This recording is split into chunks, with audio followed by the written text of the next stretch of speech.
DFS Show with John Impemba and James Grande.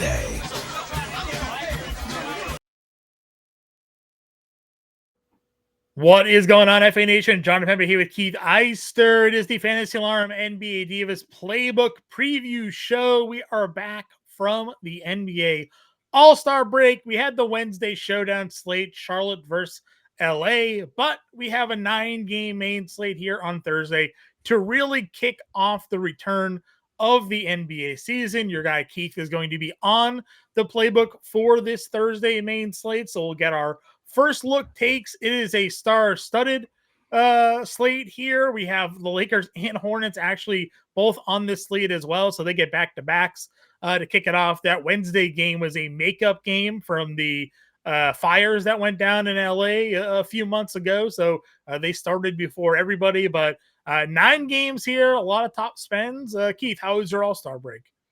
Good, man. Nice to get a couple days away, but very good to be back. Always happy to have the NBA in our lives. An interesting 9-game slate to come back to. A couple of big totals out there. Don't have all the injury information yet, so we'll do the best we can with that, but looks like a pretty good one here to get us started for the second half. Yeah, for sure. And like you said, plenty of big names here to kick off. We'll see who ends up playing or not playing when it comes to this slate. A handful of these guys were ruled out through the All-Star break, prior to the All-Star break. So you have Giannis here as questionable, but did practice. So I assume he'll be back. He was ruled out, one of those players through the All-Star break. LeBron did not play in the All-Star game. We'll see if he suits up on the Wednesday game or not, recording prior to tip-off of that game. He has that foot injury. We know Joel Embiid. LaMelo Ball was off the injury report for the Wednesday game, so it looks like he'll be back, but will he play the back-to-back? We'll find out. So a lot of news here that we'll get through, and of course, we'll be back live at 5 p.m. Eastern time to break it all down for you guys here. Once again, myself and Keith to give you the updates and the latest news around the league. But your top overall price play is Nikola Jokic is 12.5. You have Giannis at 11.5. Wemby and Luka 10.9, 10.7. LeBron and Tatum 10.2 and 10K as your guys up over $10,000. Luka Doncic, well, I guess we'll see if he plays a back-to-back. I imagine he would, but they removed his minutes restriction for that Charlotte Hornets game. So we'll see how many minutes he ends up actually playing. When we go live at 5 o'clock, obviously, we can kind of re-hit this one, but 10,700 for him. LaMelo Ball, again, we'll see if there's any minutes limits for him. He's 98. You got Maxey, Lillard, Young, Harden up over 9K here. Thoughts on Luka with no minutes restriction for LA? Like you said, let's see how many minutes he plays. There's only 2 teams on the second half of a back-to-back on the entire slate. The Lakers are one of them. That being said, this is Luka's cheapest price of the season. He's under 11K, and we know this guy can go for 80 fantasy points. We haven't seen it next to LeBron yet, but we have to assume that it's coming. Very interested to see how many minutes he plays on Wednesday night. Kind of make some decisions from there. It's obviously a great matchup against a terrible Portland defense. But like I said, I haven't seen that ceiling yet in a Lakers uniform. So we'll be monitoring him Wednesday night and making decisions from there. Other guys in this range, you can kind of point to some flaws in all of them. Lillard came into the break really hot, so he's probably the guy I have the most interest in. LaMelo has been out with injury. Maxey has been dealing with an injury as well, and he gets a really tough matchup against Boston. Trae Young has a really tough matchup against Orlando, and Harden gets Milwaukee. So not loving any of the matchups for these guys above 9K. Like I said, Lillard, just because of his recent form, is probably my favorite. He's in a tough matchup against the Clippers as well, but we'll see what kind of value we have. I am really interested in Luka and seeing what he does on Wednesday night, though. Yeah, I agree with you. I do think Harden at the price is kind of interesting against Milwaukee. Milwaukee's defense hasn't been great, but in the $9,300 price tag for him, I always get thrown off because DraftKings gives you the All-Star game stats. I'm like, wait a minute, why Harden play 12 and 9 minutes? Like, well, he played the All-Star game. He played on Team Shaq, I guess. But obviously he was having some pretty decent games, double-doubles heading into that stretch. Under $9,000, you have John Morant at 85. You have Jalen Brunson against the Bulls at $8,400. Jamal Murray, $8,100. He had obviously like the 55 actual point game prior to the All-Star break against Portland, 74 fantasy points for him there. And then we have Halliburton now at $8,000. Thoughts on that 8K tier? Yeah, these top two names in the 8K tier are in the two game environments of the night that we need to be pretty excited about. Memphis, Indiana has a total up around 250, sitting at 249 last time I checked. Mm-hmm. These are two of the fastest teams in the NBA. Memphis plays at the fastest pace, and I believe the Pacers are about sixth. So massive total here. Ja coming back from injury, not sure how many minutes he's going to play here. 8,500, I don't mind taking some shots there. Brunson, I would say, is one of my favorite plays on the entire slate. This Bulls team is just an absolute disaster. Yeah. They've looked terrible since trading away Levine. Brunson has an amazing ceiling here. Kind of need the Bulls to keep it close, and I'm not sure that they can. But Brunson is the guy that I think has a massive ceiling here. Yeah, I love Brunson. Obviously, we've seen him more recently. We have some big games. I think having no OG Anunoby, for whatever reason, has kind of translated a little bit to Brunson having some better performances of late. Of course, we know Towns still a top guy, but the Bulls matchup has been one we've picked on pretty much all season long. Again, Charlotte versus Denver, we've seen this matchup a few times here. Obviously Denver, a far better team. But in that matchup at Charlotte, they only won by 3. Murray, not his greatest performance, but we've seen obviously ceiling out of him at 81. Halliburton Fox, to me, I think at 8K and $7,900 are super appealing. Yeah, Halliburton has been really tough. It's trying to find the ceiling game has been a tall task here recently. Mm-hmm. But like you said, he's down to 8K now. He's in the best game environment of the night, so I certainly don't mind taking some shots there. Fox is in a great matchup too. Phoenix has been playing pretty terrible defense here lately, so don't mind that call at all. He's under 8K. I can definitely get on board with that. Yeah, under 8K for the first time this season. Where would we go? I guess in the next range, we'll hit the 7 and 6K tier. Grande, when he's on the show, he loves himself some Anthony Simons. Darius Garland in competitive games have been good. I don't know how competitive a game against Brooklyn we're going to see here. Does anybody stick out to you in this range? Nobody really sticking out, I would say. I do like Simons a good amount. Always don't mind chasing some ceiling from him. Nembhard is a guy. Maybe he's down in the 5K range. I guess. Maybe Nembhard's a good call. Though $5,300. I definitely like that. Yeah, I mean, I'm interested in trying to get into that game environment any way that I can. So I don't mind going all the way down to Nembhard here. Yeah, what did they give? I know it's tough against Cleveland. Did Russell 26 minutes in that game? Because they don't have Ben Simmons anymore on that team. They signed Killian Hayes today. I don't know if you saw that one. Back in the league for Brooklyn there. So we'll see what happens with Brooklyn in their point guard spot. But, there is no Ben Simmons. Ben Simmons is here. You and I think, did the show last time. We weren't sure what kind of minutes he was going to see. 27 minutes in that game for Ben Simmons. 12, 7, 6, 1, 3. That's kind of your prototypical Ben Simmons stat line here.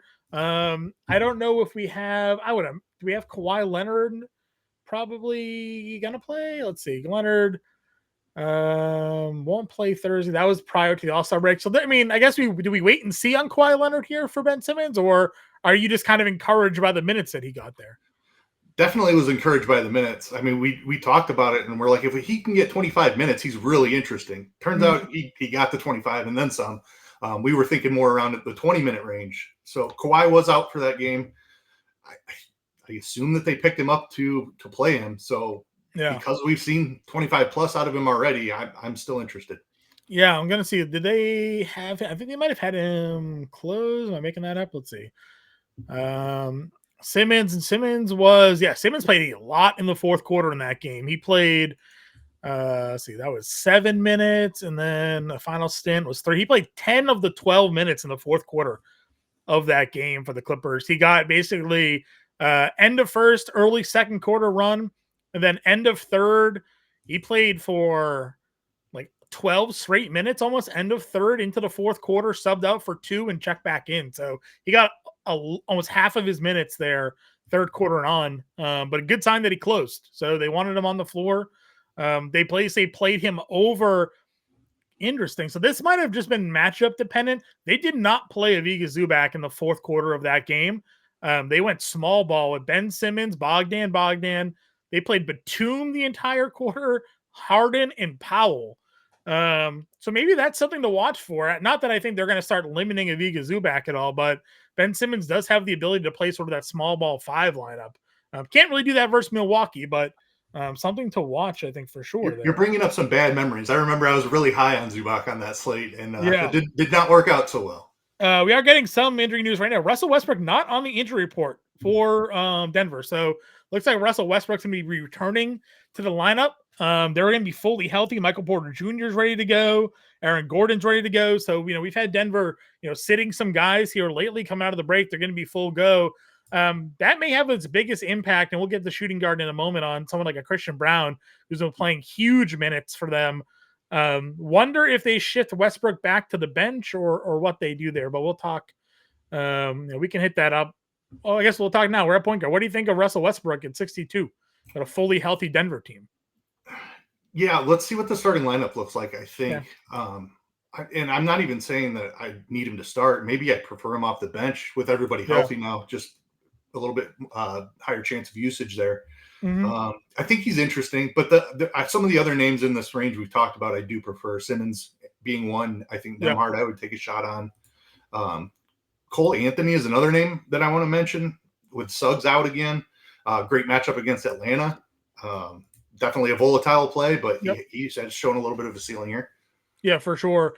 Keon Johnson's been a guy that we've played a lot of. The minutes have been seemingly fine. Again, I don't think he's losing any minutes without Ben Simmons there anymore. So we'll see, unless there's unless they get healthier, I guess. They're still missing what's his face there? What's the wing that I'm now blanking on for Brooklyn? Cam Thomas, right? I believe Cam Thomas is still out of the lineup, isn't he? Thomas. Yeah, still out. So I guess as long as Cam Thomas is out, we're probably good with Keon there at 49. If Drew Holiday was to come back, I'd probably still throw a dart there. 44 is just too cheap for a player as good as he is, I think. So yeah, I mean, it's been hard for him to find a ceiling on this Boston team, but I don't mind it at 4,400. You don't need 40 DraftKings points at 4,400. I mean, 30 will do. And if LaMelo was to sit on the second leg of a back-to-back, obviously KJ Simpson would be super interesting. They waived Isaiah Wong, so they're down even there. You have Peyton, obviously, as well on that team. So anything else for you? I think that covers it. All right, shooting guard. Booker 9K. I don't know what the Beal status is. Beal good to go here? Beal is also questionable. I would imagine Phoenix is going to be full go, but Booker's 9K. Donnie Mitch at 83. Austin Reeves is at $8,200. I did the showdown playbook for the Wednesday slate. Austin Reeves in the 2 games with Luka Doncic has a 12% usage rate. It's not good. Not good. No. Luka's played 46 minutes. Reeves has played 41 of those 46 minutes with a 12% usage rate. Yikes. It's not what you're looking for. Still manages 1.1 fantasy points per minute. I don't know how. But a guy that was a well over 20% usage rate guy down to 12, and granted a super small sample size, but not what you're looking for there. So you got Reeves, Brown at 8K. That's your top 5. Yeah, not a ton of interest here. Booker was dealing with the back injury coming into the break. Mm-hmm. He's probably my favorite option here. We talked about Murray already, but Booker's matchup against the Spurs have been struggling on the defensive end. So I probably like him the best. I don't think Reeves is even playable at 8,200. Yeah. Got to wait for that price to come down a little bit. Yeah, Luka at full minutes, it's going to be very difficult to trust almost anybody. And I mean, even LeBron's usage rate drops to 25%, right, with Luka on the floor. So difficult to go there. Jaylen Brown, to me, is still a little bit too expensive. I'd rather Desmond Bane and that huge matchup we talked about at 75. I'm just a big Norm Powell truther. I don't care if Kawhi Leonard is playing or not. Give me some Norm at 74. I think 2 guys for me in that range would be where I'd look to go. Yeah, love both of those shout outs. Bane in particular, that game environment that we've talked about. Let's see if there's anything. Powell has just been super efficient on the offensive end, even with Kawhi in the lineup, like you said. So if Kawhi plays, I think he'd be a nice low-owned option. Yeah, 41 actual, 49 fantasy points. That's always a kicker for me, right? The guy scored 41 actual, couldn't break the 50 fantasy point plateau because he's not always a huge stocks or secondary stat guy there. So 6K range. We've talked Simons already. Again, we want to kind of wait and see what Denver does. Christian Brown's been so good though. Kobe White, I guess, would probably be a spot for us at 66 against the Knicks, but we know the Bulls have struggled, and he looked atrocious in those 2 games against Detroit. Yeah, I'm not sure what's going on with Kobe White. That's the name that stands out here to me. But man, if you're scrolling through game logs, it is not a pretty sight here. Not pretty. He's been very inconsistent this season. That is the other high total on the slate, 244 in that Bulls Knicks matchup. So I have interest in getting into that game. I don't know if Kobe White's the way that I want to do it. Brown, I probably need to see what he can do with Westbrook before I chase that. Yeah. Castle's a name that I would throw out there. He's been playing pretty well. Sure. The minutes have been down a little bit. Yeah, they flip back and forth between like giving Chris Paul a lot of run or giving Castle run. Like he's been very productive in his minutes whenever he's on the floor. But at 62, you kind of want to see him playing closer to 25 to 30 than 20, Yeah, exactly. So it's a large field tournament at best. Sure. But just a name to throw out there. You have Shaedon Sharpe, again, a guy that comes off their bench. Devin Vassell starts, plays a lot of minutes. Karis LeVert's been really good for Atlanta. It's just that Orlando was a really tough matchup. He did play well against Atlanta, 32 minutes. He's played over 30 now in back-to-back games.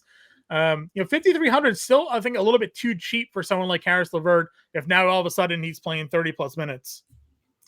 Yeah, really tough matchup against Orlando is the only drawback I would say there. But you can certainly take some shots. I would, yeah, the super slow pace that Orlando is going to play at for sure. Anybody else here for value? Quentin Grimes has looked pretty good. Bogdan again got some minutes. Anything for you at shooting guard? Nothing else really. We touched on Nembhard and Keon Johnson a little bit, so I think sure. that covers it. Small forward then. LeBron and Tatum again are up over $10,000. I know they both have power forward eligibility, so we can kind of touch on them there. Wagner 86, Josh Hart 79. I think are 2 guys to look at here. Yeah, I mean Franz has just been so awesome. He obviously dealt with the injury, missed a couple of months, but came back and has been just right back doing what he was doing before the injury. So love the Franz call, love the matchup against Atlanta for him. Josh Hart, the other name that I'm on for sure against this terrible Bulls team. We know Hart can get there in a multitude of different ways, and playing a team as sloppy as the Bulls, like the stocks could just go through the roof here for Josh Hart. Anunoby did practice in full on Wednesday, so probably expecting him back, but I still love Josh Hart in this spot. Yep, I would agree with you. I think we're just full fading Paul George after the reports came out. He's like taking injections to like make his hand, I guess, is an issue. He's got a torn pinky, tendon in his pinky. I mean, I don't think we can touch Paul George here until he starts showing ability to play. I do like Kawhi if he plays 34, 31, 33 minutes going into, the rest situation that he was with. So you're going to start getting 30 plus minutes out of Kawhi Leonard here. $7,100 is just going to be too cheap for what his ceiling, I think, can be. Yeah, totally agree with you there. So we got that. Again, all of Denver's active. So it kind of takes away. I mean, Michael Porter Jr. was putting up huge numbers, but everybody being active now maybe cuts into that. Kyle Kuzma at 65. He's benefited without Giannis playing of late. They probably still stick him in the starting lineup, though. Would you play Kuzma at 65? I don't think so in this matchup with Giannis expected back. Let's see what it looks like, I suppose, but I probably don't need him on the slate. Sure. Hachimura's been really good. Again, we'll see what happens with the Lakers here on the second leg of a back-to-back, but if they're missing anybody, I think there's some value there. But just in general, he's been really good. Playing with Luka, playing with LeBron, playing with Anthony. It doesn't really matter. Hachimura's just been a good fantasy player this year. Yeah, I don't mind that. Again, just kind of a tough situation with Luka being still new there, Sure. But don't mind that call. In the full minute for Luka, for sure. I guess if he was to play in this game, could ultimately just change all of the numbers we've seen in his limited run there. So, is there anybody else here at small forward that you'd look at? Ayo Dosunmu is a name that I want to mention. Probably my favorite way to get exposure to the Bulls. With Kobe White struggling, Giddey has been inconsistent as well. Yeah.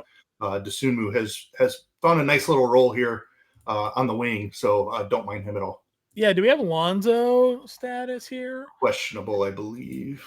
Yeah, questionable. not shout out, but well wishes to LeVar. I don't know if you saw the news on him today. Had to have an emergency amputation of his foot. Oh wow, I did not see that. Yes, I guess he had a medical emergency that resulted in his foot being amputated. So thoughts and prayers out to LeVar Ball and the Ball family there. That's pretty brutal. Say what you want about the man and his antics, but you always wish well wishes on everybody here. So. All right, so you got that. We talked Sharp. Matherin's. I mean, I could never get Ben Matherin right. This is a guy. Again, I'll look at his game logs. Like, all right, he's starting to heat up. The minutes are looking good. The moment I put him in my lineup in this 250 game total, Carlisle's got him playing 14 minutes off the bench, and Ben Shepherd's up there. Just what's going to happen.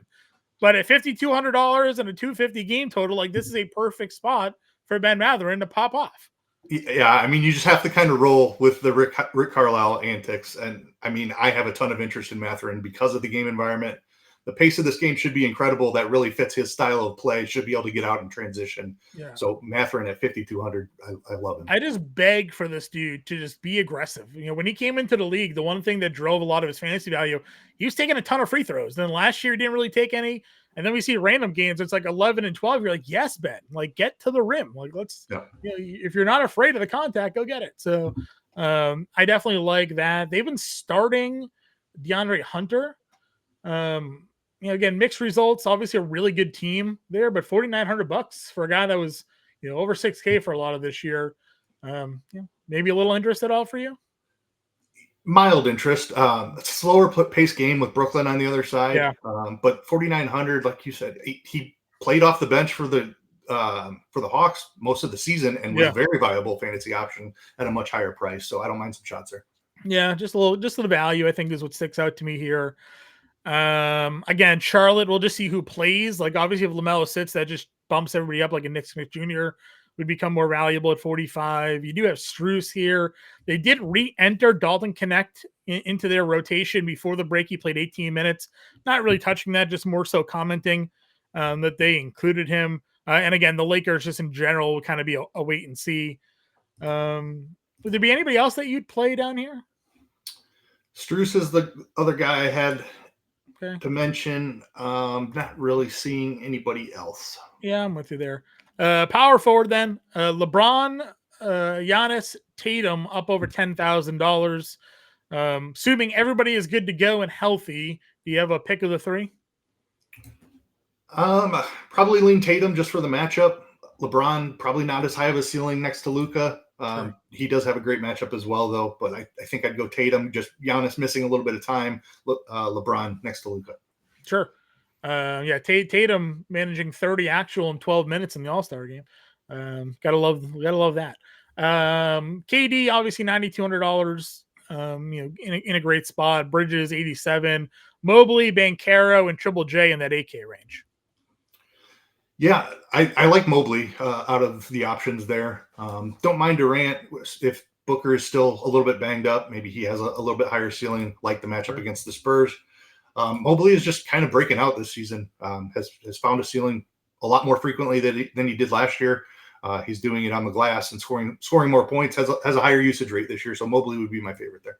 Yeah, Mobley's a guy that I've talked long about. Like if he was just on any other team where maybe he could be the 1 or the 2, he would be putting up like Joel Embiid numbers, just like 30 and 10. He's a monster. But he's playing with Garland and Mitchell and all these other guys. So more of a team style there, keeping him down a little bit. Banchero started to really look good going into the break. Big pace up spot for Orlando. Obviously, he had that game against Atlanta where I think he hit the game winner in that one, or maybe that was the game prior, but game prior he hit the game winner. Comes back against Atlanta as 31 actual. I'm good with Banchero. I think there's just a big ceiling here at this price point if he's going to start being assertive again. Yeah, I mean, that's kind of what we've been waiting for. It's Franz who's been taking over recently. So I do prefer Franz. He's had the higher ceiling, which was not the case last year, but has been for the majority of this season. So I don't mind some shots on Paolo, but like I said, I do prefer Franz. You could probably play them both, honestly, because of the pace-up spot. But, I think Jaren Jackson Jr. will have more of the ownership. Again, you talk about the game, the $8,100 price tag. If there's no Ja, even kind of helps him a little bit more. Flip side, we've been playing a lot of Pascal Siakam lately. He's looked really good under 8K price tag in that same matchup with the game total all kind of flowing in that side there. Yeah, if Ja's not able to go, Triple J is going to be one of my favorite plays on the slate. Don't mind the Siakam call as well in that same game environment. Yeah, not much else to say. We talked about Hart already. Yeah, obviously, again, some of these guys we've kind of touched on already. No, I'm out on George with the finger. Can't really play Portis. He's kind of trending down anyways with Kuzma in the starting lineup. But if Giannis is back, Denny's been really hot and cold. What do you think on Cam Johnson here? The minutes were obviously good before the break at 32. Yeah, I don't mind it. Somebody's got to score on this Brooklyn team. In theory, maybe they don't. Maybe they only put up 85 points. But Cam is certainly a guy who I think could find a ceiling irregardless of the matchup. So don't mind Cam at all. I guess I don't really know where to go next. Do we think Bol keeps rolling here? I mean, if they get Beal back, would they play Bol next to Durant still? Like, what do we think they do there?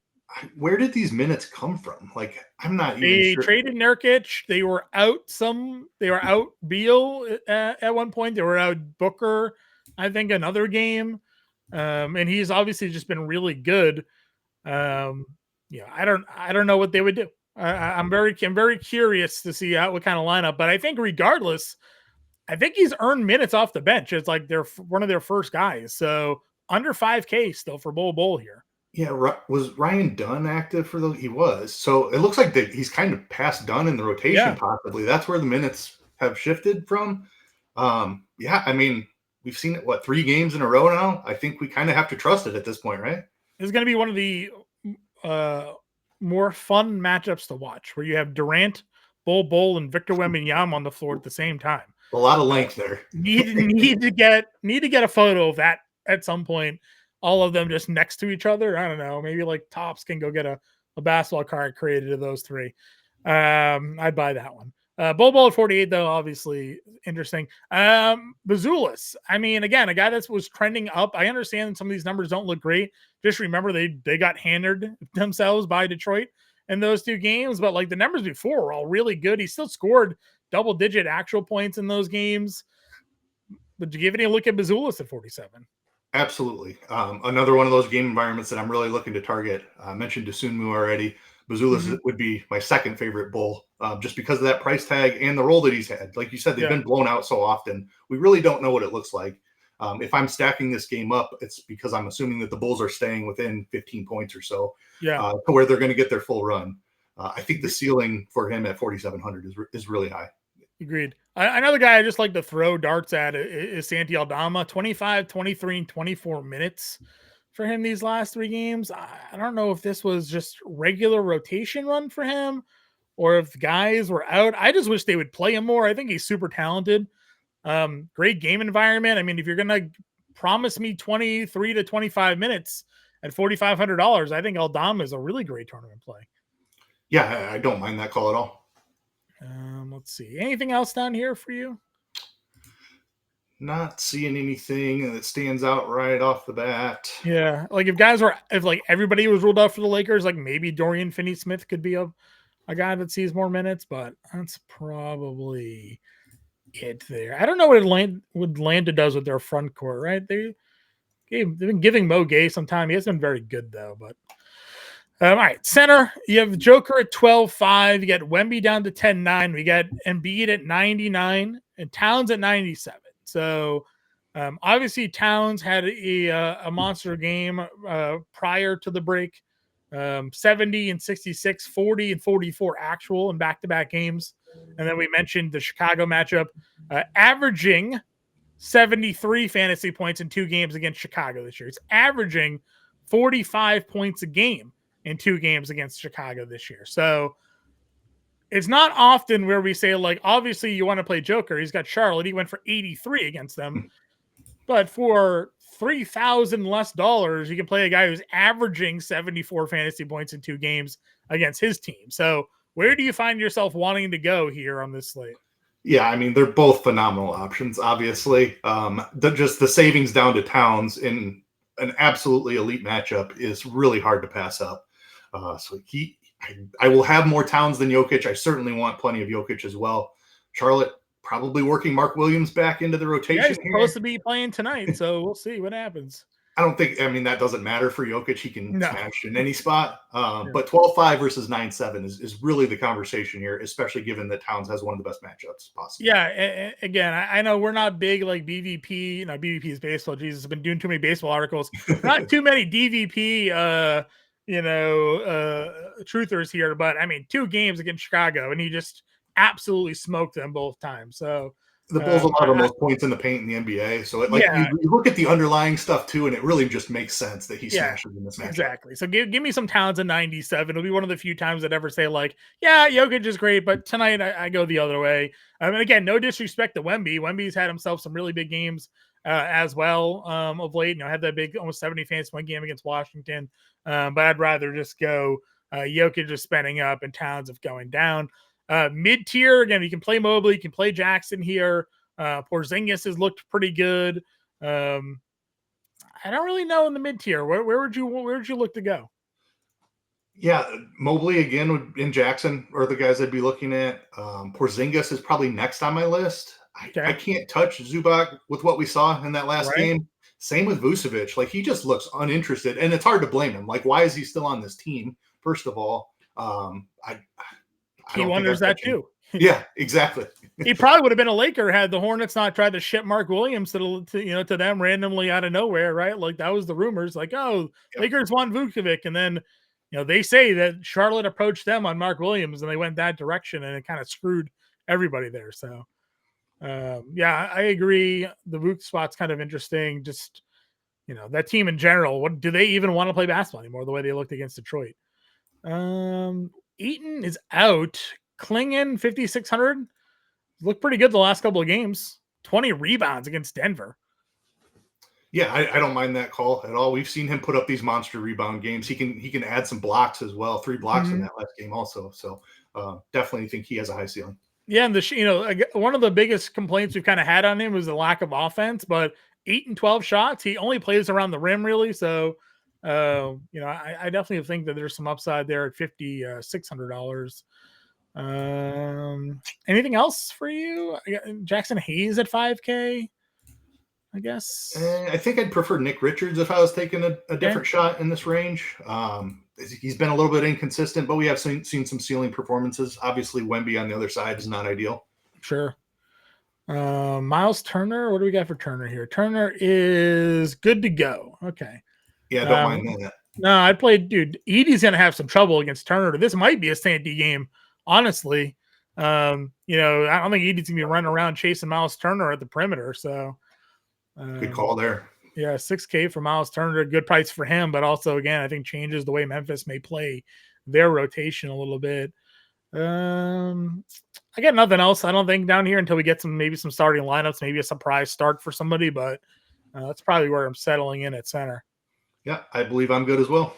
All right, let's get Towns in here. I think we want to go.